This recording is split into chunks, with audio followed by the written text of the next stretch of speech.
Bueno, Mauricio, aquí hay muchos elementos.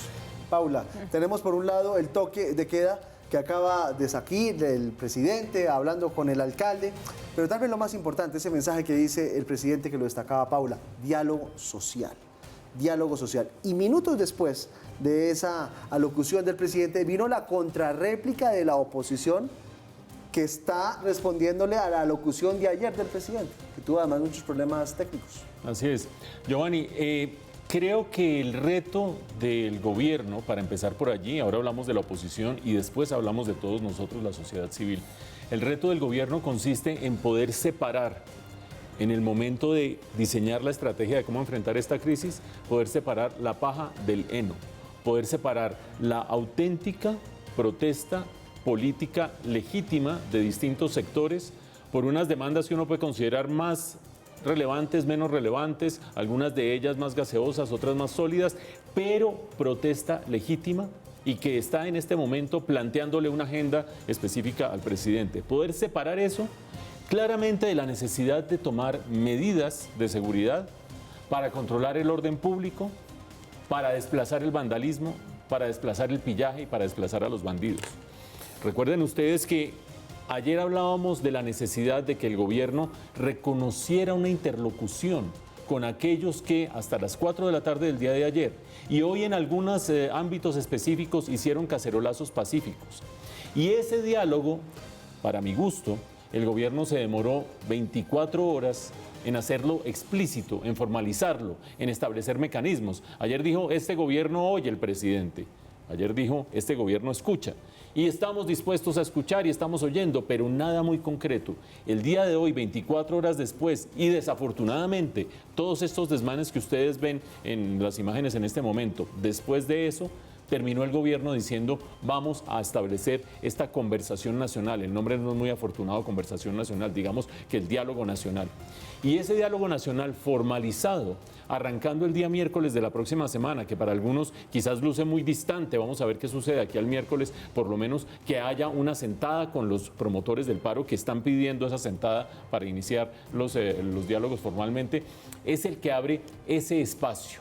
El gobierno necesita en ese frente recuperar gobernabilidad, recuperar la legitimidad perdida a los ojos de muchas personas que dicen este gobierno no está atendiendo mis demandas, no está atendiendo mis necesidades y no está pudiendo responder a lo que le estamos planteando en este momento. Necesita recuperar esa gobernabilidad. Y lo hará mediante acuerdos políticos, esperamos.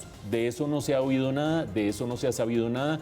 Afortunadamente el presidente tiene una posición abierta y una posición que dista y contrasta con la de algunos senadores y congresistas del Centro Democrático que el día de hoy seguían echando leña al fuego, promoviendo esencialmente algo que hay que desterrar en esta coyuntura del país, promoviendo esencialmente separación y odio de por medio, odio político de por medio. El presidente está buscando esa gobernabilidad, está buscando ese diálogo y ha planteado esa necesidad. Paralelamente hay que hacer frente al pillaje. Evidentemente ya a estas alturas, cuando ustedes ven fenómenos como los del bus en Bogotá, el bus que termina metiéndose en una bodega de un almacén directamente hiriendo una cantidad de empleados que trataban en ese momento de proteger el patrimonio, hoy a esta hora, antes de que entre el toque de queda en vigencia en buena parte de la capital del país, hay intentos de gente de entrar a conjuntos residenciales como lo habíamos registrado el día de ayer en la ciudad de Cali. Eso es vandalismo, eso es pillaje, eso es bandidaje, eso es directamente acciones ilegales. Y esas hay que controlarlas. Y ese control es el que se está estableciendo mediante el toque de queda y mediante las medidas extremas que se están tomando en este momento. Y ojo que en las palabras del presidente hay algo adicional. Hay una alusión directa, no explícita, pero sí directa, a oportunismos políticos que están tratando de capitalizar esa situación en favor de sí. Pasemos la página y vamos a la réplica de la oposición. Vamos a ver más adelante un par de segmentos de esa réplica, tan importante como el discurso del presidente. Esa réplica de la oposición, más allá de unos problemas técnicos que ustedes habrán visto que desconcertaron un poco a la audiencia, más allá de eso, tiene 2 o 3 cosas muy relevantes. La primera de ellas, la ausencia conspicua de Gustavo Petro. En este caso, a diferencia de anteriores réplicas de la oposición, Gustavo Petro no estaba en este mensaje.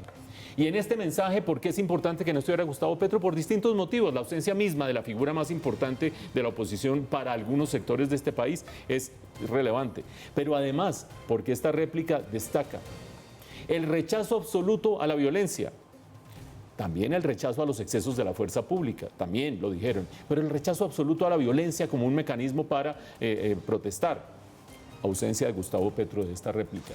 Además de eso, rechaza, eso sí, la réplica de la oposición, la no reacción explícita y contundente a la necesidad de un diálogo nacional del presidente el día de ayer. Giovanni lo decía hace un momento, esta réplica fue a la alocución del día de ayer, por lo tanto hay ese rezago, pero al verlas ustedes juntas cuadran de manera muy afortunada para el país. Que la oposición esté pidiendo diálogo nacional y que el presidente esté ofreciendo diálogo nacional. Obviamente, palabras son palabras, hay que ver los mecanismos y hay que ver hasta dónde se llega con esta clase de planteamientos.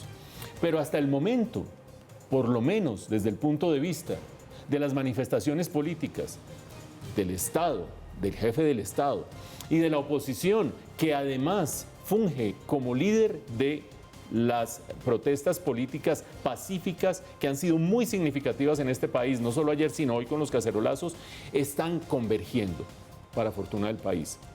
Están convergiendo en avanzar hacia un diálogo, están convergiendo en escuchar cuáles son las posiciones de unos y otros, y de ese acercamiento y de esa convergencia brilla por su ausencia Gustavo Petro.